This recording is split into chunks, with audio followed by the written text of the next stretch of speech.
The metallic taste was the first thing. Not blood, not rust, but something sterile, sharp, and utterly alien, clinging to the back of my throat like pulverized copper dust.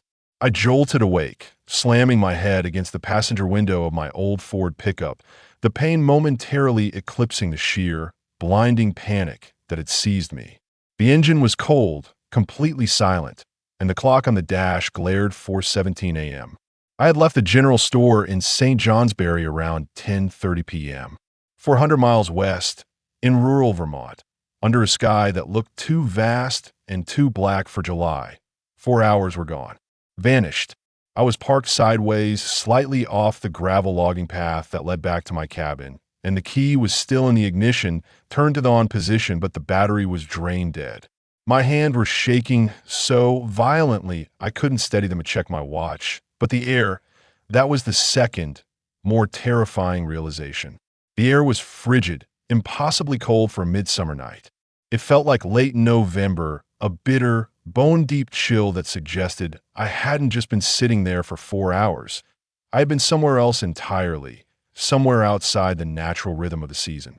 I tried to shout to call out for help, but the sound caught in my throat, emerging as a dry, rasping cough.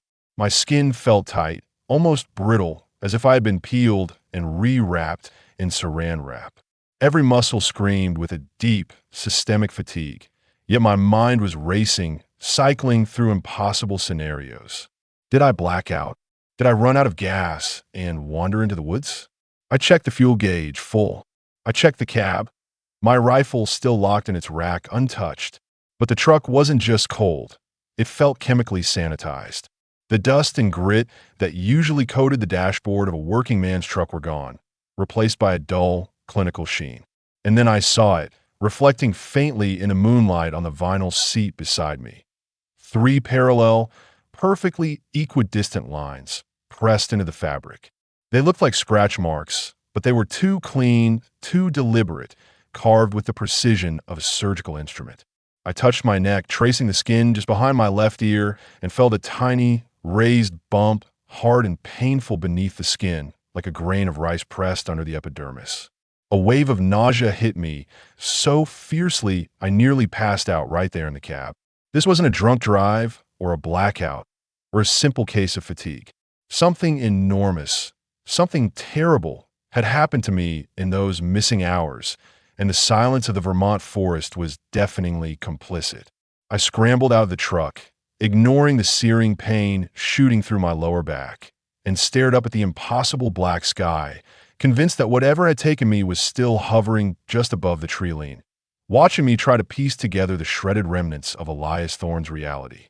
That morning, when I finally staggered into the cabin, soaked in dew and freezing, I looked in the mirror and didn't recognize the hollowed-out eyes staring back.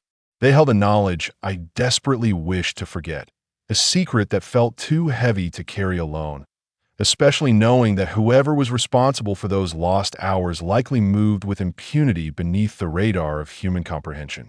The immediate need to rationalize the impossible was overwhelming. 6 hours.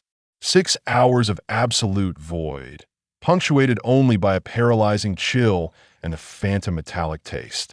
I spent the next 48 hours in a fog, trying to force a mundane explanation. Maybe I'd been robbed, knocked unconscious, and dumped back in the truck, but nothing was missing. My wallet, keys, watch, all accounted for. If I had been assaulted, where was the bruising, the trauma? The only physical evidence was that damned spot behind my ear, which was now radiating a dull, persistent ache that quickly morphed into the worst migraine of my life, a throbbing pain that seemed centered deep inside my skull, right behind my eyes. I couldn't focus. The edges of my vision shimmered, and sounds were amplified tenfold. Sleep was an impossibility. Every time I closed my eyes, I didn't see darkness. I saw faint, geometric patterns, pulsing in an unsettling green light. The scratch marks on the seat vinyl were bothering me, too. I tried to replicate them with a knife, with a screwdriver, but I couldn't achieve the same clean, almost burned-in texture. They looked less like scratches from violence and more like imprints from a highly specialized, non-metallic tool. I stripped off the clothes I had been wearing, my favorite flannel shirt and heavy denim jeans, and bundled them into a plastic bag. I noticed this subtle, faint gray residue on the denim, particularly around the knees and the left shoulder. It didn't smell like earth or oil. It smelled faintly like ozone and something indefinably sweet, like dried flowers mixed with sterilized metal. I scraped a tiny sample onto a piece of notebook paper. My initial move, as a responsible citizen, was to call the state police barracks. I explained the missing time, the strange location of the truck, and the physical symptoms. The officer who took the report, Corporal Peterson, sounded sympathetic but utterly bored. He suggested, gently, that perhaps I had been overworking or maybe I'd had a few too many drinks at the general store before heading out. When I insisted on the physical marks and the chilling cold, he promised to send a deputy around eventually to check on the vehicle. But no one came. Not that day, not the next. The system, the authority I relied on, had already begun its subtle dismissal. I took the truck to the local mechanic, Bob, a good man who knew engines better than anyone. Bob spent an hour trying to diagnose the dead battery. He replaced the battery, checked the alternator, and tested the fuses. Everything checked out. Elias, he said, wiping grease from his brow. This is bizarre. There's no electrical fault. It's like something just sucked the life right out of the charge instantaneously without blowing a single component. He looked at me, his eyes questioning, and I knew I couldn't tell him about the lights or the missing hours. The secrecy wasn't just being imposed by some outside force.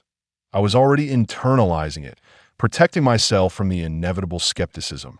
I realized then that my testimony, my reality, was already being silently quarantined by the very world I lived in, a chilling precursor to the organized silence that would descend much later. The official dismissals and the lack of mechanical explanation served only to sharpen the edges of the memory I was subconsciously fighting. The migraines persisted, now accompanied by sudden, brief flashes of light when I closed my eyes. Not sunlight, but an intense, featureless white light. I knew I hadn't dreamt the event. It felt too solid, too definitive, buried deep beneath the panic and confusion. Slowly, painfully, over the course of the next week, fragments began to surface, triggered by mundane things. The sudden whine of a passing sawmill, the smell of diesel exhaust, the sight of the moon hanging too low on the horizon. I was driving down Route 14 toward the town center that night, July 14th, 1982. The radio was playing classic rock, maybe CCR. The road was deserted, bordered by thick, dense pine forest that clawed at the edge of the asphalt. I remember feeling unusually relaxed, even enjoying the isolation. Then, the radio died. Not a gradual fade, but a sudden, sharp, almost violent cut, replaced by absolute static, a high-pitched whine that set my teeth on edge. I instinctively glanced at the dashboard. All the lights were flickering rapidly, erratically, like a dying strobe light. I slowed the truck, thinking it was a massive electrical short. That's when I saw it. Above the tree line, maybe a quarter-mile ahead, was a silent shadow. It wasn't the dark silhouette of a cloud. It was too sharp, too defined, and impossibly large. As I approached, I realized it wasn't airborne in the traditional sense. It was hovering maybe 50 feet above the tops of the pines, a massive black delta shape. It absorbed the moonlight completely. There were no flashing navigation lights, no sound of jet engines, nothing that spoke of conventional aviation. It was geometry defying physics, a perfect, silent, menacing wedge suspended in the Vermont night. Panic didn't register immediately. Disbelief did. My brain struggled to categorize it. A weird plane? A military experiment? But the sheer scale and the profound silence contradicted everything I knew.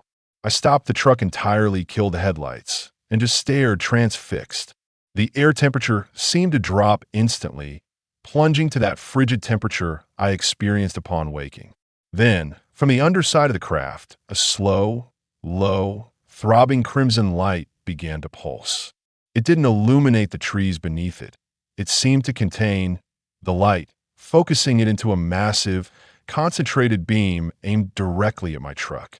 The The static on the radio intensified, screaming now, and the entire vehicle began to vibrate, a low-frequency hum that resonated painfully through the floorboards. I tried to put the truck into reverse, but my body wouldn't obey. My foot was glued to the brake pedal, my hands frozen on the wheel.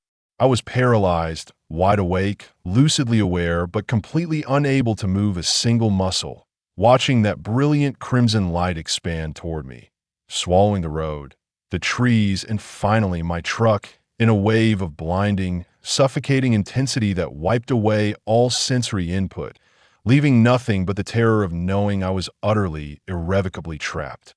The crimson light did not burn. It simply enveloped, dissolving the physical boundaries of the world. The transition was less a lift and more a complete dislocation. One moment I was strapped to my Ford, fighting the paralysis. The next I was floating, not vertically, but horizontally through an environment that felt like thick, cool water, yet I was breathing perfectly fine. The paralysis lifted the moment I was off the ground, only to be replaced by a profound sense of helplessness. I drifted into a vast, curved space. It was not lit by bulbs or windows, but by an omnipresent, soft, pale yellow-green glow that emanated from the walls themselves. These walls were seamless, metallic, but felt warm to the touch, and they curved upward into a dome that seemed impossibly high. The air here smelled heavily of ozone, mixed with that sterile, copper scent I'd woken up with. I landed softly, perhaps a foot above a surface that was glassy and obsidian black, and the floating sensation ceased. My disorientation was profound, but my focus instantly snapped to the center of the vast chamber. There was a long, low table, a surgical table, though it lacked straps or restraints, appearing simply as a highly polished slab of dark material. Around this table stood 3 figures. They were slender, tall, perhaps 7 feet high, their limbs impossibly attenuated. Their skin was a pale, dense gray, and they wore tight, dark, featureless garments. What truly riveted and terrified me were their heads, large, bulbous craniums that dominated their frames, tapering down to small, chinless faces. Their eyes, enormous, black, and almond-shaped, were the blackest things I had ever seen, vast pools that reflected no light, yet seemed to drink in my entire existence. They were silent, absolutely silent. Yet, I felt communication. It wasn't words. It was pressure, a focused, intense wave of knowing that slammed into my consciousness. Compliance. The thought wasn't mine, but it flooded my mind with such authority that the remnants of my ranger training, my instinct to fight or flee, instantly dissolved into a resigned terror. I was being commanded on a primal level. The figures approached, moving with a fluid, almost sickening grace, their movements entirely without effort. I tried to back away, tried to scream, but the air felt too thick, too heavy. One of the figures raised a hand toward me. The fingers were long, delicate, and ended not in claws, but in smooth, slightly rounded pads. There were no gloves, yet the touch was cold, absolutely lacking in warmth, and when it made contact with my forehead, just above the brow, the pain that had been radiating from my skull since the abduction intensified tenfold, a sharp, penetrating spike of agonizing pressure that made my knees buckle. As I fell toward the obsidian floor, the figure smoothly caught me, guiding me toward the sterile table. I knew I wasn't falling into unconsciousness. I was falling into an experience I would spend the rest of my life trying and failing to escape. The examination began the moment I was placed on the table. It wasn't done with the frantic, messy haste of human surgery. It was meticulous, detached, and utterly efficient. I lay there, fully conscious, unable to move anything but my eyes, which were darting frantically, trying to process the impossible horror unfolding around me. The 3 beings moved around me in synchronized silence. They utilized instruments that defied earthly engineering, thin metallic rods that glowed briefly with that unnerving yellow-green light, and small, disc-like devices that hovered inches above my skin, emitting a high-frequency hum that felt like sandpaper rubbing against my inner ear. They paid particular attention to the spot behind my ear, which I now realized was where they had inserted something. One of the figures held a needle-like instrument that seemed to be made of polished glass, extremely fine and impossibly sharp. It hovered over my right eye, and though my mind screamed in terror, my body remained inert. The entity seemed to sense my terror, and a wave of something akin to cold, clinical curiosity washed over me telepathically. There was no malice, but there was a total disregard for my comfort or selfhood. I was a biological specimen, a subject of intense clinical investigation. The procedures were invasive, focusing on my neurological pathways, my reproductive system, and most painfully my memory centers. They didn't seem interested in causing pain, but the sheer violation was worse than any physical torment. They were pulling things out of me, putting things in me, and running calculations over my very essence. I remember the sensation of cold liquid being introduced through my nasal cavity, triggering a gag reflex that my paralyzed body couldn't execute, leaving me choking on air. It was during this endless, terrifying examination that a single, clear thought managed to pierce the psychological barrier they had erected.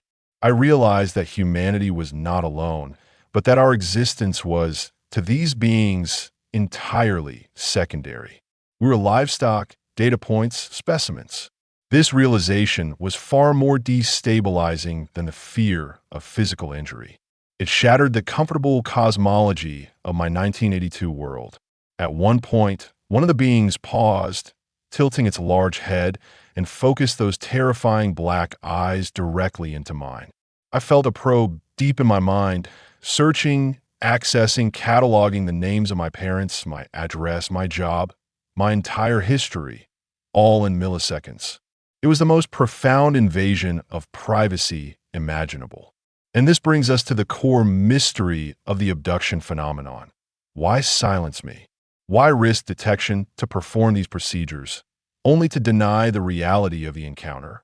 If they possess this technology, this power to travel distances and manipulate consciousness, why do they allow our governments to struggle so mightily to keep the lid on this truth? Was the secrecy imposed by the government protection, or was it active complicity in something truly terrifying? What do you believe the greater threat is? The unknown species performing these acts, or the known human institutions dedicated to concealing them? Share your thoughts and any similar unsettling experiences you might have contemplated in the comments below. The truth lies buried, and only by sharing these stories can we hope to unearth the full scope of America's hidden legacy. The focus on my memory centers intensified after the psychic probe. The figure that seemed to be leading the examination placed both of its long, delicate hands on either side of my temples. I felt a tremendous, escalating pressure, like my skull was being slowly compressed in a vice. This wasn't physical, it was purely neurological, and it felt like white-hot electric currents surging through the synaptic pathways of my brain. I knew, with absolute certainty, that they were attempting to excise the experience, to edit the tape of the last 6 hours, leaving me only with the confused fragments of a drunken drive or a severe hallucination. I fought back silently, desperately clinging to the images of the black Delta craft. The seamless walls, the chilling indifference of their enormous, black eyes. It was a purely internal battle, my raw human will against their superior technological manipulation of consciousness. For a moment, I felt myself winning. I held onto the image of the instrument behind my ear, focusing on the pain, making it a physical anchor. But their power was overwhelming. The memory began to fray at the edges, dissolving into a blurry, indistinct chaos of shapes and overwhelming noise, a desperate, high-pitched ringing that signaled the almost total overwrite. Then, just as suddenly as it had begun, the pressure ceased. The figures retracted slightly, moving back toward the edge of the table. I felt a rush of cold air, followed by a dizzying sensation of falling backward through space and time. There was a bright flash of pure white light, and the sterile, metallic smell was violently replaced by the sharp, familiar scent of pine needles and damp earth. I opened my eyes, and the stars were spinning above me, vast and uncaring. I was back in the truck, the engine dead, the cold metal against my passenger window. The whole return was instantaneous and brutal, lacking the smooth, clinical detachment of the ascent. I wasn't gently placed. I felt dumped, discarded. The sheer physical shock was paralyzing. I lay there for perhaps 10 minutes, hyperventilating, the phantom metallic taste already settling on my tongue. I immediately checked the spot behind my ear. The bump was still there, but the throbbing had subsided to a dull, persistent thrum. I knew I had been returned damaged, not just physically but psychically. The memory wipe had failed to erase the facts, but it had succeeded in introducing an insidious layer of doubt and confusion. Every time I tried to construct a linear narrative of the events inside the chamber, my mind would hit an invisible wall, a painful psychological block that triggered the debilitating migraines. I was a fractured witness, a testimony trapped behind a mental barrier erected by forces beyond my understanding. When I finally mustered the strength to stagger back to my cabin, I wasn't just afraid of the entities. I was terrified of the silence they had built into me, the absolute inability to articulate the profound horror I had witnessed and endured.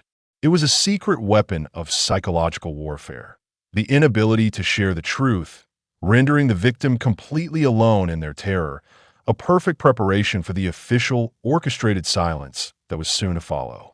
The terror of the unknown was quickly surpassed by the terror of the familiar.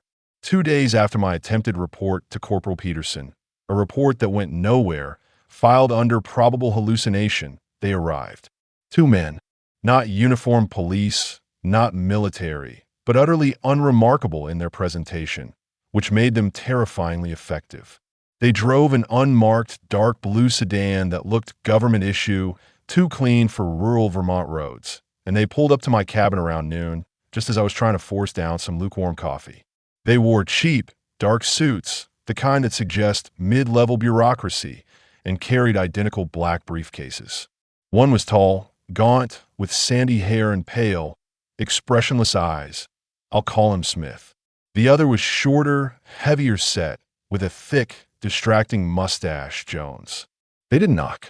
Smith simply opened my screen door and stepped onto the porch, Jones following, blocking the weak midday light. "Mr. Elias Thorne, we're with the National Weather Service. We understand you experienced a rather upsetting incident near Route 14 the other night, involving a potentially classified meteorological balloon retrieval." Smith's voice was flat, devoid of emotion, a monotone recitation. I immediately knew that everything I had told the police had been funneled straight up the chain, bypassing local authority entirely. I felt the paranoia clamp down hard. A balloon? It was 50 feet off the ground and silent, and it stopped my truck. It wasn't a balloon. I tried to sound defiant, but my voice wavered. Jones didn't speak. He just stared at me with an unnerving, almost predatory stillness. Smith stepped closer. He didn't raise his voice or make any sudden movements, but the authority radiating off him was palpable. "Mr. Thorne, you've been under a lot of stress lately. We understand the confusion. We are here merely to clarify some details and ensure that you and your family remain safe." He dropped the word family like a cinder block. "My parents lived 300 miles away. My sister lived on the coast. How did they know? How did they know within 48 hours? We understand you were driving under adverse conditions. What you saw was a highly experimental, unmanned surveillance drone based on lifting gas technology. It was recovered immediately. No harm was intended, and no contact was made with civilian personnel." He placed his briefcase on my kitchen table, not opening it, but resting his hand on the latch. "Your cooperation in maintaining the security classification of this project is mandatory. Any deviation from the official story," he paused, letting the implication hang heavy in the air. "Any deviation from the weather balloon/drone narrative will be seen as compromising national security during a period of high tension with the Soviet bloc." I stared at Jones, who hadn't moved. The threat wasn't articulated. It was communicated through pure, cold intensity. They weren't interested in my experience. They were interested in controlling the narrative. They spent 20 minutes subtly twisting my physical symptoms. The migraines were post-traumatic stress. The missing time was dissociation induced by shock. They were weaving a perfectly airtight, dismissive blanket over the reality I had witnessed, and they left me with a chilling closing remark from Smith. "This never happened, Elias. And it would be best for everyone, especially those you care about, if you allowed the record to reflect that truth." They drove away as silently as they arrived, leaving behind not only the oppressive silence of official denial, but a sickening realization. The aliens might have violated my body, but the men in suits were stealing my sanity and my freedom. The intimidation campaign worked exactly as intended for a short time, breeding a paralyzing fear that locked the truth deep inside. I lost my ability to trust authority, but worse, I lost trust in myself. Was I truly suffering a breakdown? Had the stress of the previous year finally manifested as a complex delusion? The government agents had left a deep impression. They were the known danger, tangible and relentless. But the constant, dull ache behind my ear and the terrifying geometric flashes I saw when I closed my eyes were irrefutable proof of the craft and the beings. I became reclusive, abandoning my job as a forest deputy because I couldn't bear the thought of traversing the deep woods alone again. I needed confirmation, external validation that I hadn't succumbed to madness. The police wouldn't help. The FBI certainly wouldn't. My desperation led me down the fringes, toward the burgeoning subculture of ufology that was starting to gain traction in the early 1980s. This was before the widespread adoption of the internet, meaning my search was painstaking and secretive. I spent hours in university libraries, sneaking books on unexplained aerial phenomena, carefully photocopying articles about alleged government cover-ups and military involvement in UFO sightings. I eventually found the contact information for a small, independent research organization operating out of upstate New York, a precursor to some later major organizations, focused primarily on historical accounts and anecdotal evidence. I wrote a long, rambling letter, not mentioning the government threat, but detailing the truck's electrical failure, the missing time, and the physical marks, particularly the unique puncture behind my ear. It took 3 agonizing weeks, but I received a reply, a handwritten note from a man named Dr. Alistair Finch, a retired physicist and amateur UFO researcher, asking if I was willing to meet discreetly. I drove 300 miles under cover of darkness, terrified the entire time that the dark blue sedan was lurking just behind the crest of the next hill. Meeting Dr. Finch was a lifeline. He was old, tired, but had an honest, searching look in his eyes that had been missing in everyone else I had encountered.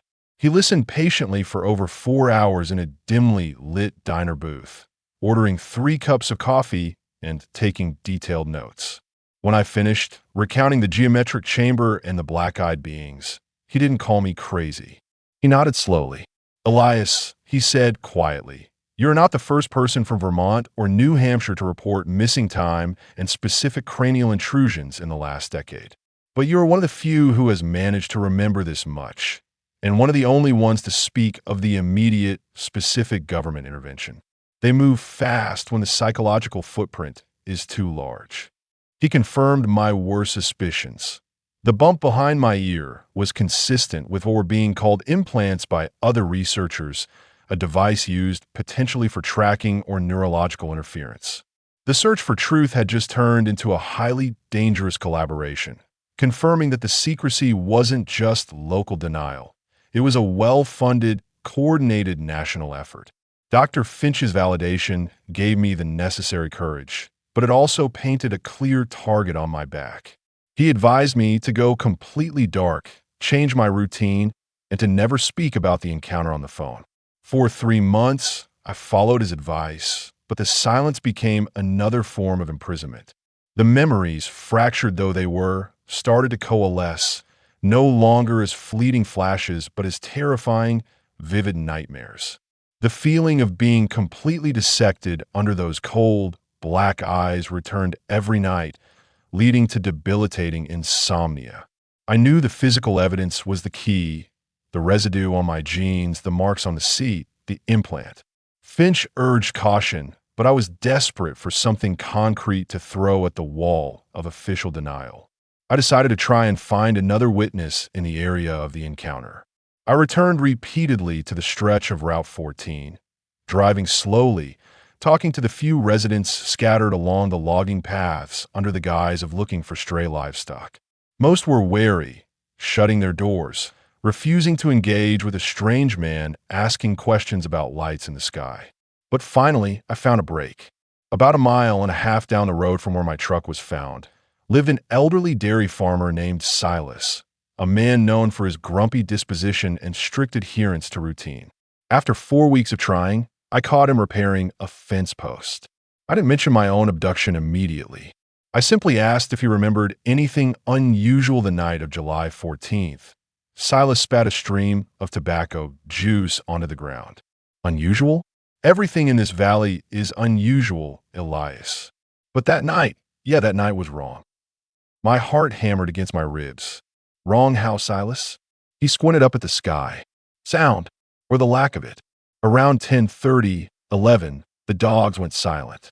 Not barking at a deer silent, but terrified silent. And then I went out to check the feed and saw it. Big shadow, blotting out the stars, just moving slow over the ridge toward the state forest boundary. Didn't make a lick of noise, but it threw off a heat, a shimmer, like the air itself was burning. He hadn't seen the crimson light or the truck, but he confirmed the presence of the massive, silent, low-flying Delta craft, precisely where and when I remembered it. That moment, that single external verification, was the lightning rod that fused my fractured sanity back together. I wasn't crazy. I had been taken. The government was lying. Armed with this sliver of truth, I felt an obligation to break the silence imposed by Smith and Jones. I contacted Dr. Finch, telling him I was going public locally through the small weekly community paper in St. Johnsbury. Finch vehemently opposed the idea, warning me that official suppression always escalates when a subject gains local traction. But the fear of carrying this secret was now less than the fear of letting them win. The truth demanded to be aired. The next day, I called the paper, and the reporter, skeptical but intrigued, agreed to meet me at my isolated cabin for the full, terrifying story. The decision to go public was the moment my life fractured permanently. The article appeared in the Vermont Ledger the following Wednesday, a small piece tucked beneath the classifieds and local police blotter titled, "Local Man Claims Abduction, Cites Government Cover-Up." The tone was cautious, heavily laced with phrases like allegedly saw and claims to remember, but the core testimony was there. The silent craft, the black-eyed beings, the missing time, and the immediate, terrifying visit from the National Weather Service. The reaction was immediate and polarized. Some locals, especially those who had also seen unidentifiable lights in the rural areas over the years, offered cautious support and whispered confirmations of other strange events. The majority treated me as a cautionary tale, avoiding me on the street, pitying my breakdown. But the silence from the federal level was far more devastating than the community scorn. Within 24 hours of the paper hitting the stands, I lost my job. My supervisor at the State Forest Service, a man I had worked alongside for 15 years, was visibly distressed. He couldn't meet my eyes.